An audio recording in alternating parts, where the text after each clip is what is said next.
Welcome in the dark future of the 41st Millennium.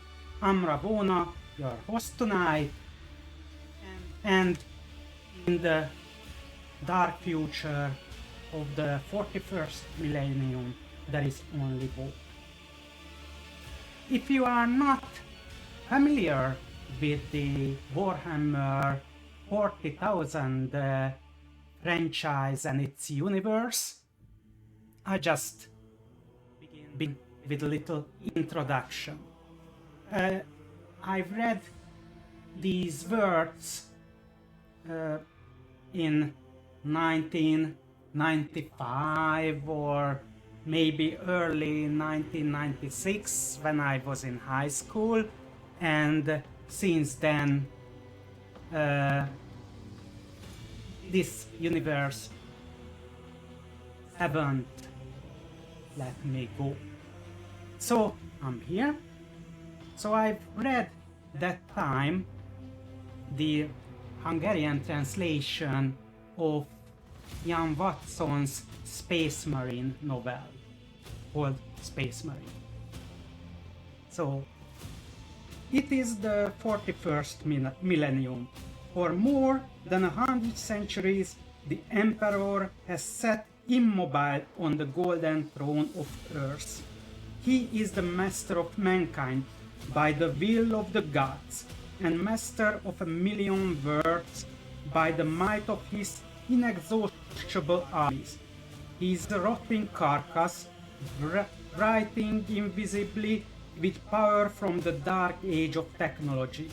He is the carrion lord of the Imperium, for whom 1,000 souls are sacrificed every day, so that he may never truly die. Yet, even in his deathless state, the Emperor continues his eternal vigilance. Mighty battle fleets cross the demon-infested miasma of the war, the only route between the distant stars, their way lit by the Astronomicon, the psychic manifestation of the Emperor's will. Vast armies give battle in his name on uncounted worlds. Greatest amongst his soldiers are the Adeptus Astartes, the Space Marines, bioengineered super warriors. Their comrades in arms are Legion, the Imperial Guard, and countless planetary defense forces, the ever-vigilant Inquisition, and the tech priests of the Adeptus Mechanicus, to name only a few. But for all their multitudes, they are barely enough to hold off the ever-present threat from aliens, heretics, mutants, and worse. To be a man in such times is to be one amongst untold billions. It is to live in the cruelest and most bloody regime imaginable. These are the tales of those times. Forget the power of technology and science, for so much has been forgotten, never to be relearned. Forget the promise of progress and understanding, for in the grim dark future there is only war. There is no peace amongst the stars, only an eternity of carnage and slaughter and the laughter of the thirsting gods. These words just sucked me in to the novel, and still since from that day I am a fan of this universe. Of the Imperium, the two-headed eagle, which I also have as a medallion. Let's begin.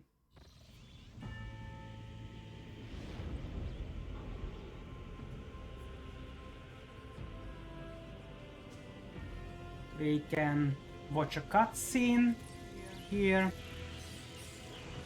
Some servo skulls.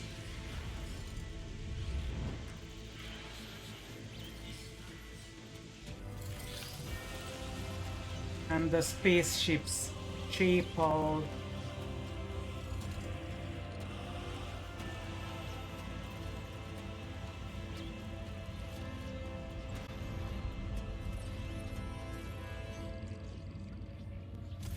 And here we are. One of the Fon Valencia's trophy rooms. Perhaps you would like to take a look around after your audience with the Lord Captain.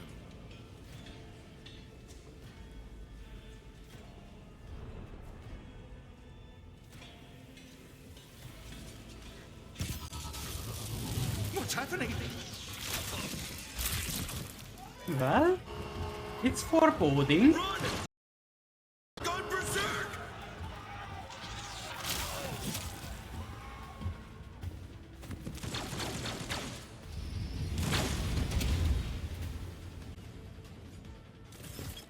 My name is Theodora von Valancius Massimo of Scaris. I am a rogue trader in the service of the God Emperor of humanity.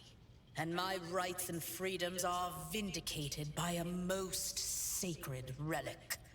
The warrant of trade, kept aboard this very vessel. Mine is the honor to venture into the darkness, beyond the Imperium, and carry humanity's light where powers wicked and heretical reign, and bow death and ruin to us all. So I check the warrant of trade. Let it be known that by my will and by the true words of this document, I appoint this person to be bearer of the warrant of trade, okay, to be paragon of humanity, unbroken by adversity, walk bravely first into darkness. I can't read quick enough.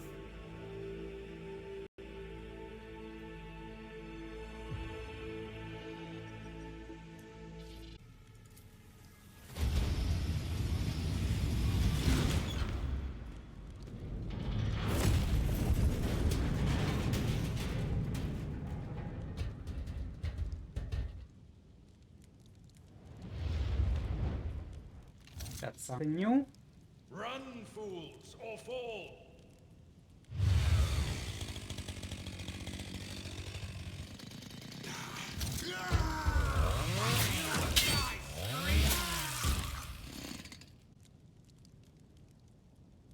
Abelard enters. To arms, loyal sons and daughters of the God Emperor! Fight the heresy and corruption that threatens to consume our home, and with all your might, destroy those who have dared! The Lord Captain is calling her crew to battle, which means the Vox networks are set up for broadcast transmission, not message exchange. Splendid. While the rogue trader inspires proper resolve to fight in her subjects, you and I shall prove that her trust in us is well deserved. Onward!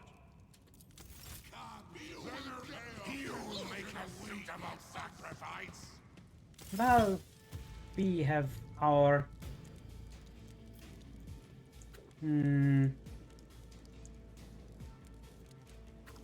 chance here.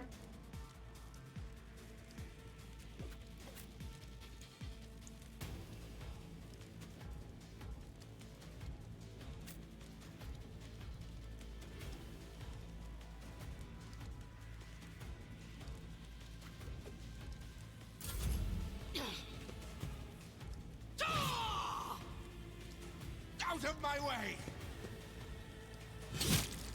Oops. Let's see, what can I do here?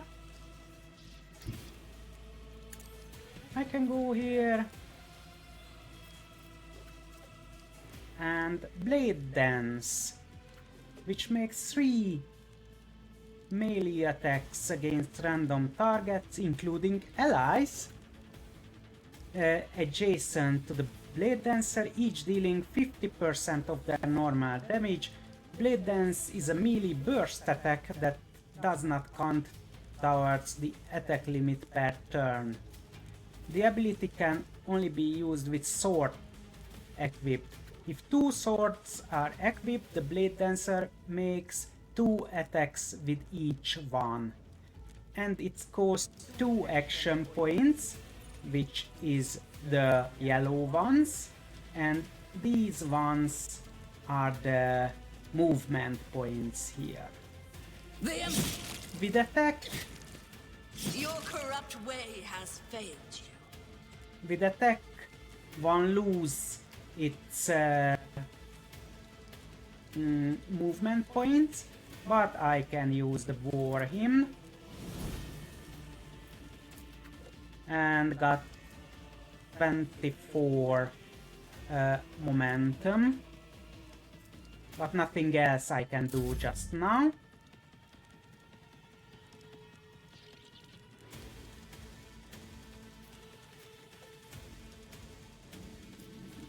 Let's see, I can do an early attack here with these 2 nice guys.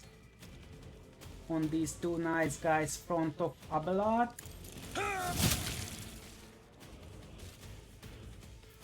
And I can charge this fellow here. It's missed, but I can also activate the Brace for Impact ability of the Navy officer. Indeed. Which gives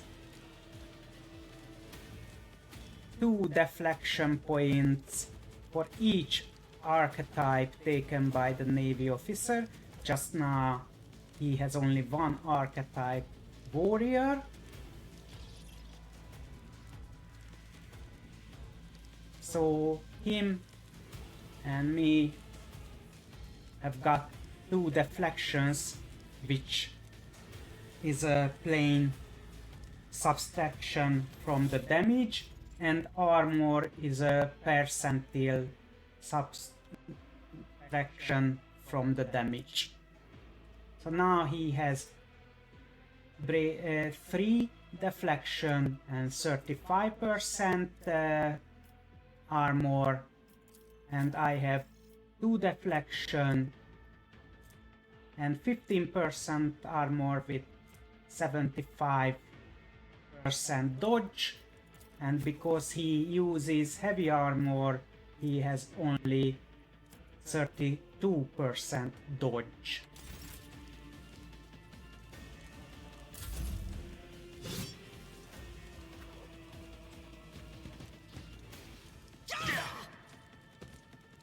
Death to the weak!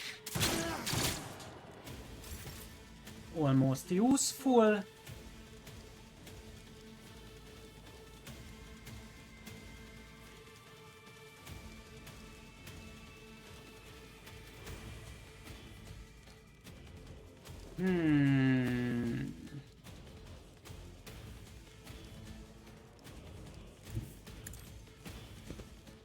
It's quite You could do worse, but not by much. yes, typical. Rejoice!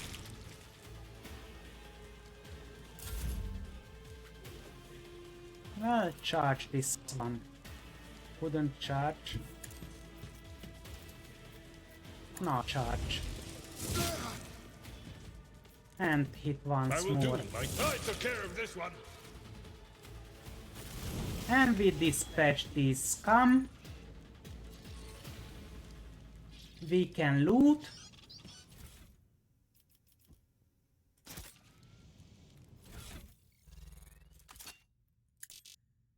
There is a less sword, less pistol here with a sword in case I have to shoot. And I can give another sword to Abelard. Why not? And we made a level.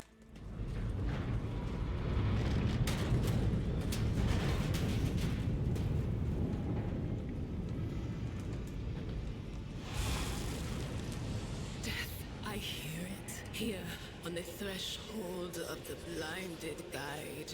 Doom comes from the heavens. Master, watch your head. Idira, would it be too much to ask that you phrase your soothsayings plainly for once? That was too close. So, Vespidas is the navigator's name. The creature in the chair appears as if it has become one with the throne. You see pink parchment-like skin stretched between the seat and the limbs that have too many joints for a human being. The navigator is breathing heavily, the air whistling as it exits through the two dark gill-like slits on its cheeks.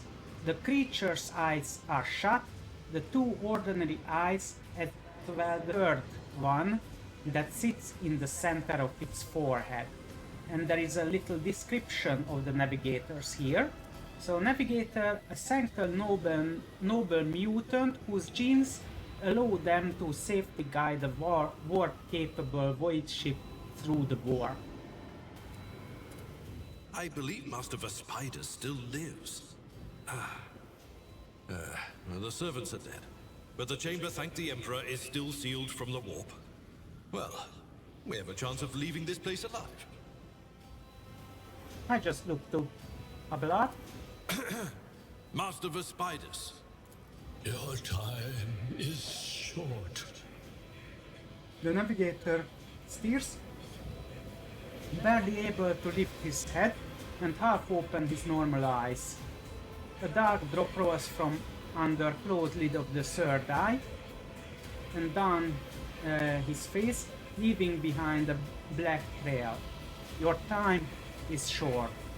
Voice is coming from the box grill at the base of the bizarre chair. It is unclear how the navigator is able to produce human speech. Our time is short to do what? Fall to your knees, mortals, and behold the final dawn.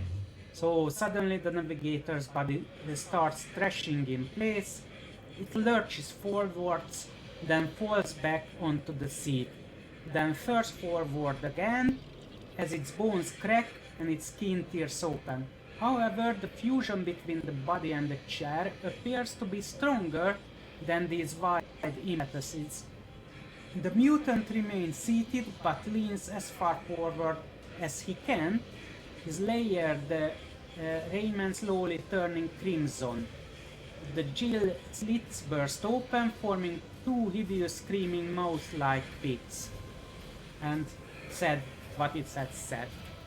Ah! It came from beyond! His body is not his! Idira's scream echoed by the silent cries in your head. The unseen creature triumphs at the sight of the navigator succumbing to the paroxysm of corruption. Its march thunders under the burden of hopes. Unseal your hearts, and I will flood your souls with myriads of words and meanings, each one a portent of salvation within me. The navigator continues to convulse violently in his seat, shrieking and cackling, but then his feet stops abruptly. His face drenched in black and crimson, dark ooze from under his third eyelid has turned from a trickle into a stream mixed with the blood coming out of his nose, and there is a purplish swelling around that eye. Run! Flee from this place while I still have the strength. I can contain the intrusion, but not for long. We must begin the translation. Leave the warp. But it can't be done without the Master Helmsman's help. I can ask who torments him? The edge. Kneel before the ascent of a new champion. When the rite is complete, this shell will burst, and thousands of Moors will accept the sacrifice offered to the edge of daybreak by the bringer of twilight, the one marked by the will of the gods. Each word rings through your head like a tolling of a bell, as if countless voices have joined in, screaming into your ears. For a moment you lose your bearings. This unholy chorus must be trying to confound you with sounds not meant for this world. I can ask what is that supposed to mean? A rite. A sacrifice offered. Oh. My heart tells me that Kunrad was not deterred by his defeat in the warrant chamber. What? Kunrad betrayed Lady Theodora? Hmm. But how is that? How? He was as loyal as a dog. And I didn't hear a thing, I swear.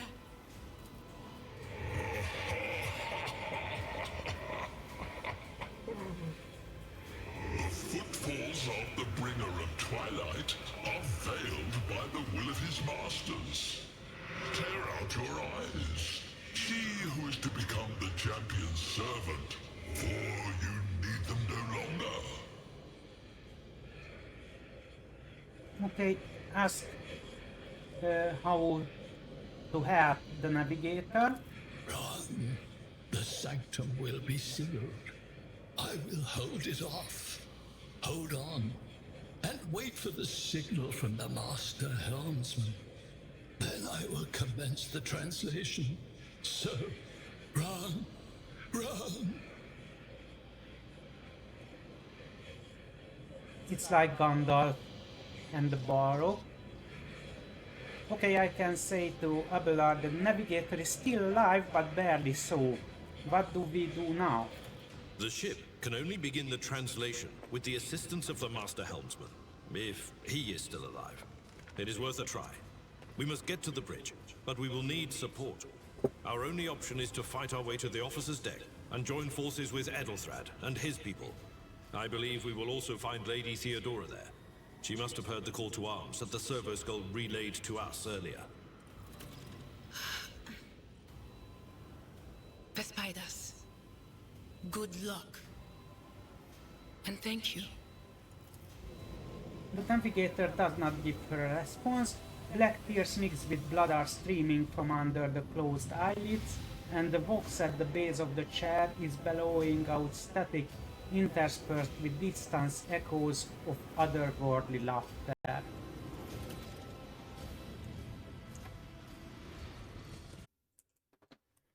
And continue our journey to the officer's deck.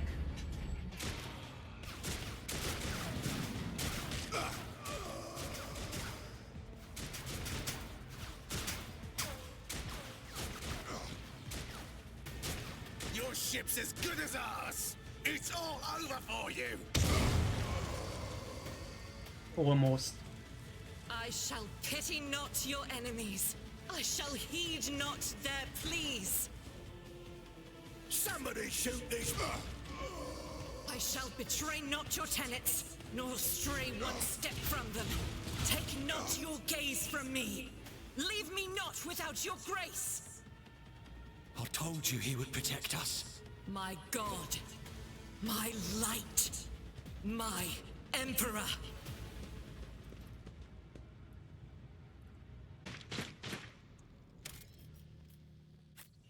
So let's go here.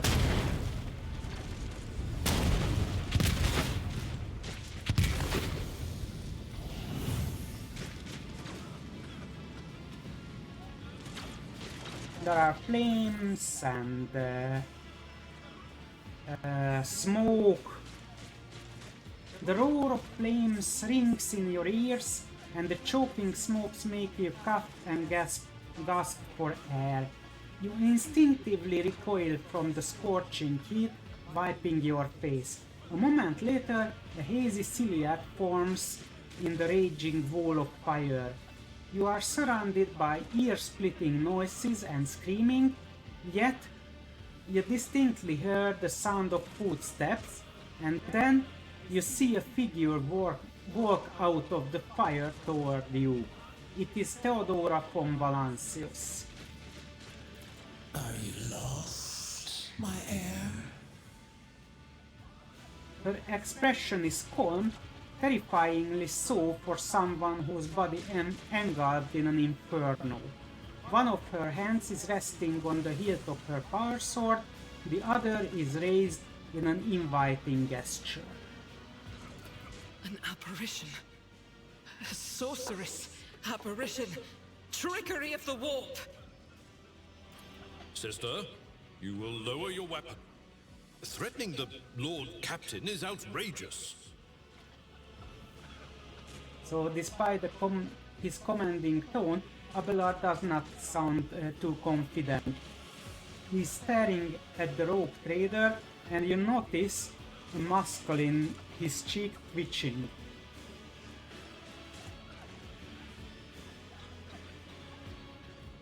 I just ask, how did she get here? I am a rogue trader. I am wherever my will demands me to be. Would you prefer to be elsewhere at this time? Indubitably. But are you ready? I can lead you out of these flames, show you a path, rid you of pain, and give you a weapon so that you may defeat your enemies. Decide. Theodora watches you without blinking. Her snake-like gaze almost makes you forget about the fire searing you, leaving burns on your skin. Your mouth begins to salivate. Each word Theodora speaks is like music to your ears. The entity that now dwells in the deepest recess of your mind is pleading, begging, demanding that you give her an immediate answer, and that answer can be nothing other than acceptance. We know that entity is something vile, so it does not mean any good. Do not listen to this abomination. If there is naught but his light in your heart, if you are resolute in your faith, then step into the flames. The Emperor protects. His faithful will not be deterred by either darkness or deceitful promises. Nor will the fire burn those who carry the torch of faith in their soul. To the void with you. We need to follow Lady Theodora before we suffocate in this furnace. The people! The survivors from the middle decks! We must help the crew! Lead them out! Find a way around! Abelard looks back at the coughing and confused people around you. Over the roaring flames, you hear distant sounds, frightened voices, screams, muffled and distorted, as if there were a body of water between you and them. Then we'll miss our chance to meet up with Eno.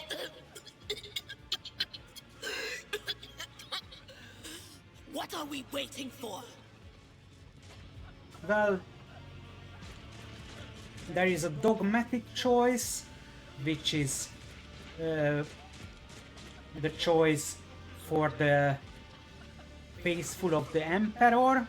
There is a heretical choice, accepting the help, and there is the iconoclast choice, which cares more of the people. Well, I am quite dogmatic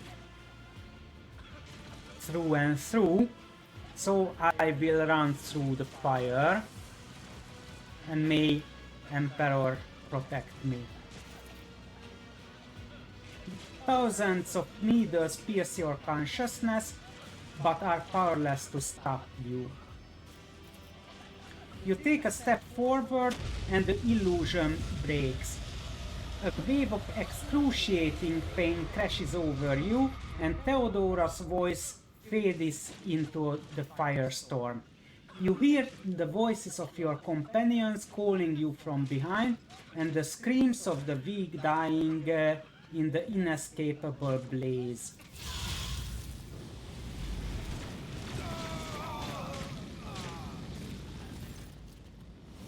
The blinding inferno, the harrowing fire, the all-consuming storm releases you as you step out, barely able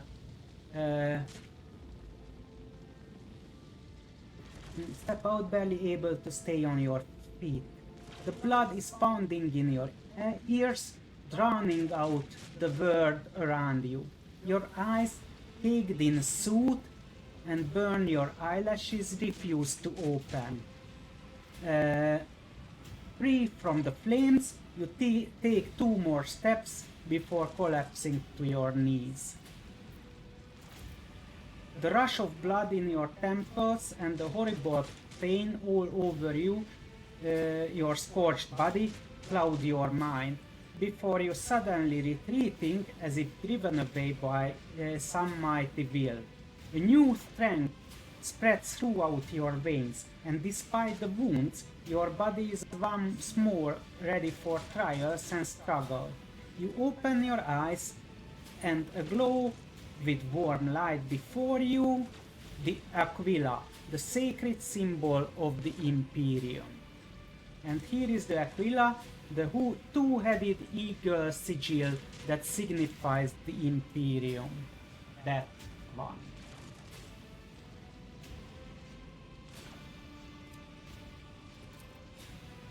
In the next moment, you are stuck with another realization.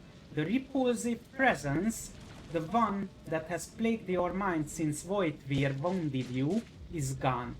The fire seems to have burned the entity away without a trace.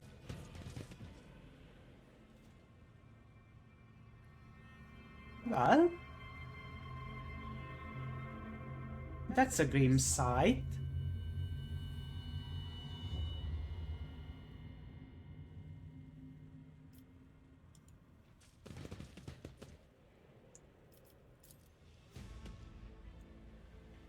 Not looking very good.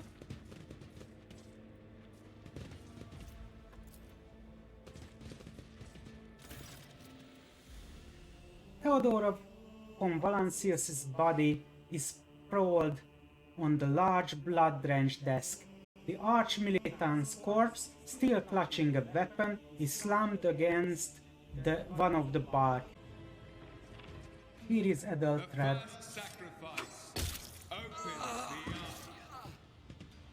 The second sacrifice draws its gaze.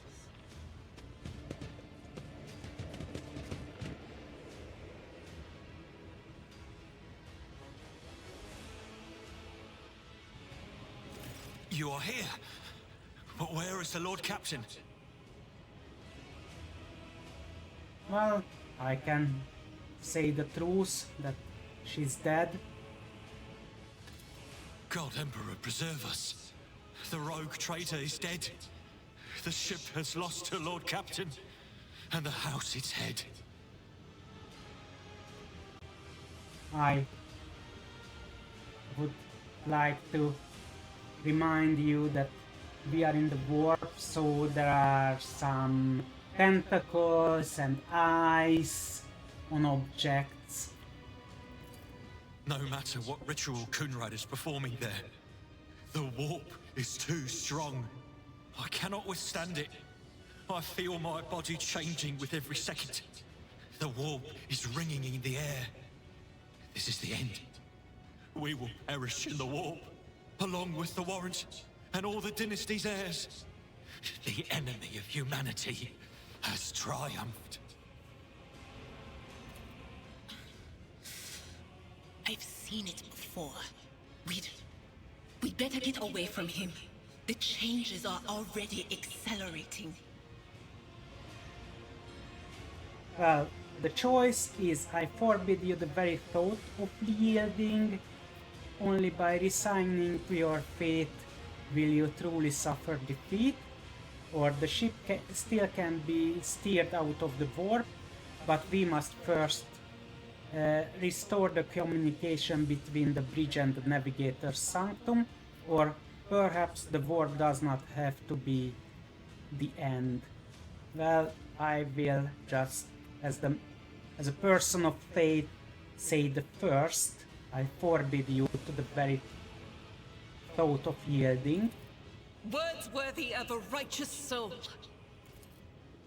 Save the lofty words for later, will you? The navigator's ready to take the ship out of the warp if he gets some help from the bridge.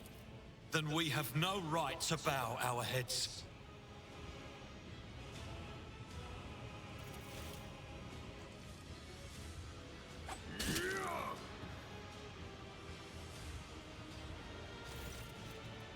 You can see Conrad Voigtwyr clearly in the gloom of the bridge. The broken blade he is holding is stained with dark drops that seem to have a pearlescent glimmer to them. We are out of time! Etheltrad bites his knuckle, desperately thinking. You see a wave of ripple across the whites of Etheltrad's eyes, and they begin to turn a sickly yellow.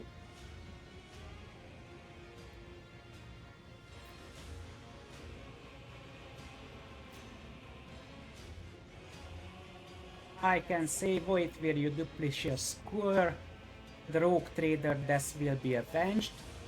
Or I can say to Etheltrad that complicates things, or I can say to the others that ready your weapons, if we are to die this day, let us die with honor. Well, I'm quite fatalist, so I choose the last one. No. To die altogether is to allow the flame of the dynasty to perish in the dark. No. It will not be like this. Not today. The ritual will not be completed. I'll take care of it. And you, see to it that the void ship breaks free from the warp. Watch over our realm. And farewell. Etheltrad lowers his head, then his eyes locks eyes with you, his gaze cold, haughty, and fanatical. Accursed traitor! A time will come when you will bleed for her ladyship Theodora's murder! Remember my words, for they are the vow of he who marches toward his death! What? Theodora is dead? No, that can't be. Not now. I still haven't. Your ritual won't be finished, heretic!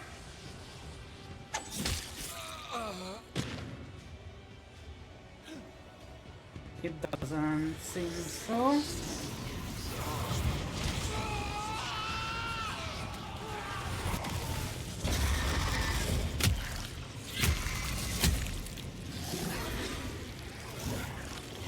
Well, Here we go again. The Masters demand your...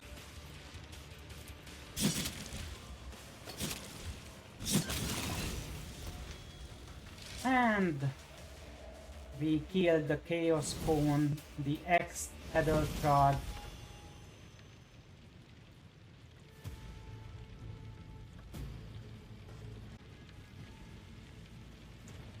Here is the Master Helmsman.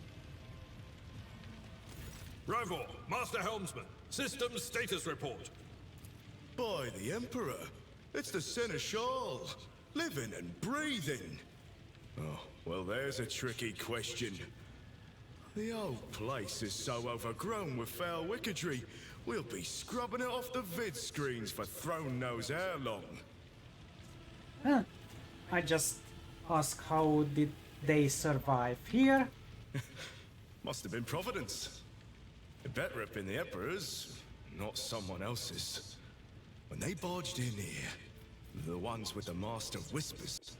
Some officers charged them, but it wasn't even a fight. I grabbed whoever I could and dragged them behind the cogitators. Then, I prayed for our rescue.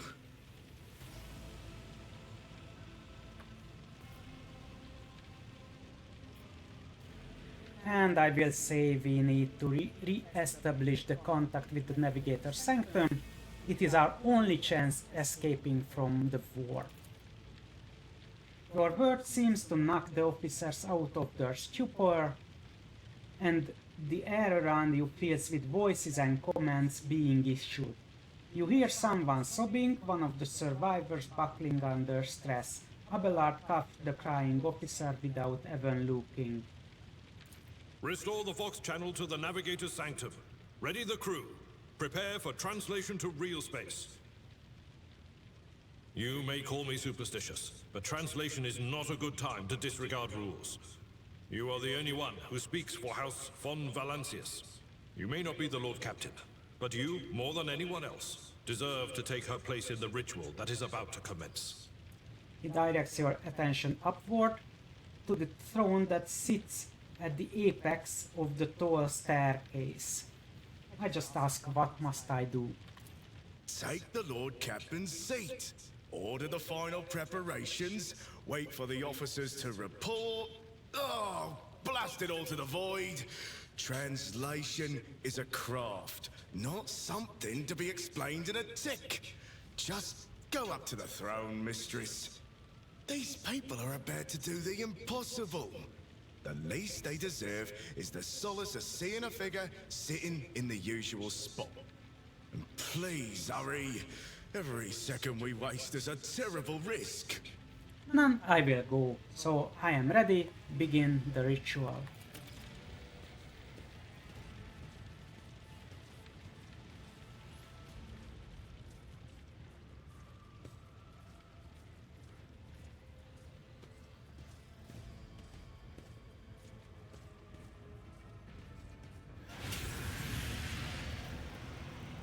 The image before you is hazy, swaying in sorcerous currents, invisible to mortal eyes, as if whatever is beneath this thin shell of constantly changing, while still remaining the same. It has taken on a guise of Theodora, but the false rogue trader eyes reveal the entity's true, surreal nature.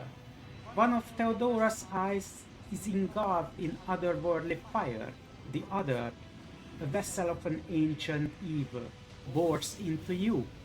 A voice seeps directly into your brain without ever reaching your ears, and this voice booms with all the horrors of the war. Mortal, who are you to oppose the very flows of fate?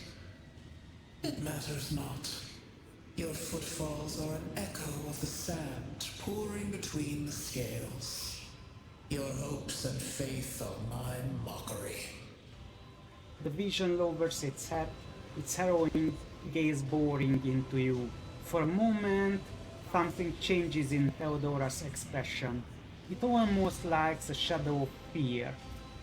Because I stilled my soul and expelled the entity from my mind.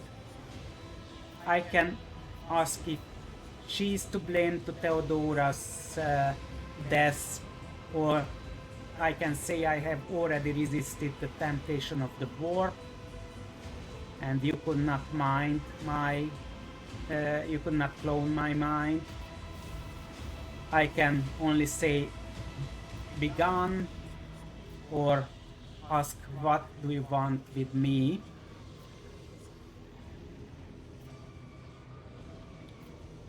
I just say, be gone. The aspirant vowed to return with a trophy, a relic that could serve the edge of daybreak. That fate was assured, and the steps chosen. And yet, you broke the unbreakable when you took the aspirant's place. I see you. On the day when the final dawn rises over the Iron World, I see you my side on that day. The day of my resurrection. So your head begins to spin and viscous drops slither down your cheeks. You blink and you are no longer looking at Theodora. It is the traitor Voidbeard, just as fluid and ephemeral as the previous apparition. The same terrifying voice seethes from his lips. And we heard it. Your image is woven into the tapestry of things to come. I am the will of the weaver of destinies, and today I will weave a new thread of elusive possibilities and fickle chances. The thread that will lead you out of the maw of irreversibility. The thread that will help you find the keys to salvation. The thread that will guide you and the weapon of our return to me. The image is scattered by invisible sorcerer's winds, and you see Idira, her eyes aglow with the same sinister flame, and the speech. The path is set, child of the dawn. The thread is woven. Follow it, servant of mine. A cavalcade of hazy glimpses of future yet unknown passes before your eyes. A flash of crimson, purple. The images replace one another in a violent kaleidoscope without even ever letting you get a proper look at them. Through the rippling mirage, you see a twisted image of Abelard, the loyal seneschal of the dynasty.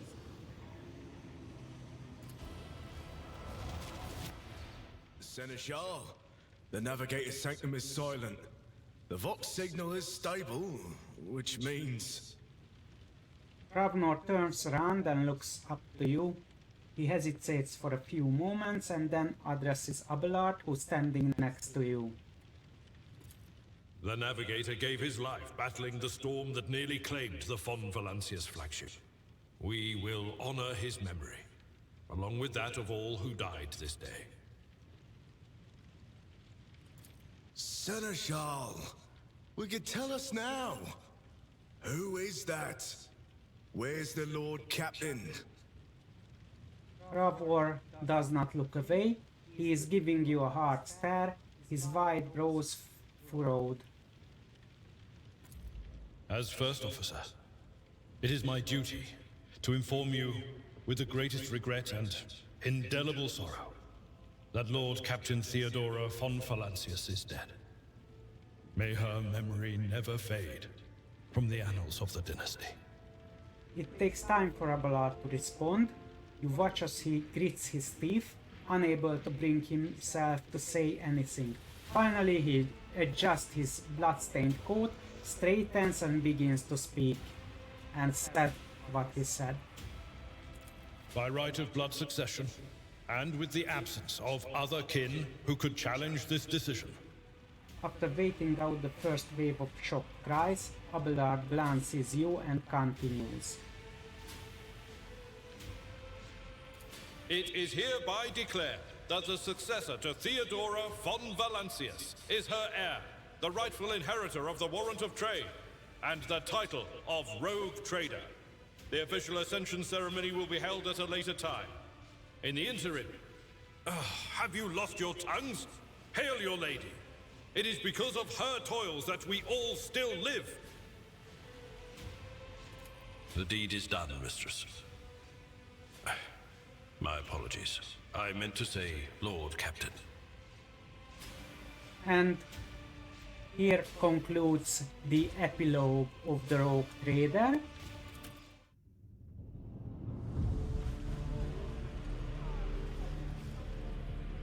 The treachery of the Master of Whispers was fruitless, but victory came at a great cost. Lord Captain Theodora von Valancius perished along with her heir, Edelthrad, and thousands of crew members.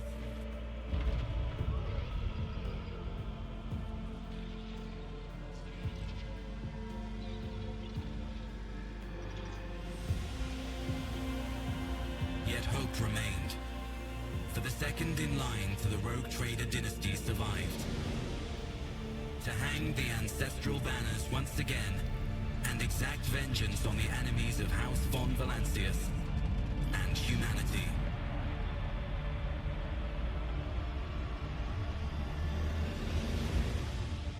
And I will be back with Rogue Trader on the next week at the same day on Tuesday, but on Thursday I will be playing a much faster paced action, roguelike action game in the early access phase, Hades 2, and on Saturday I will also play Baldur's Gate 3.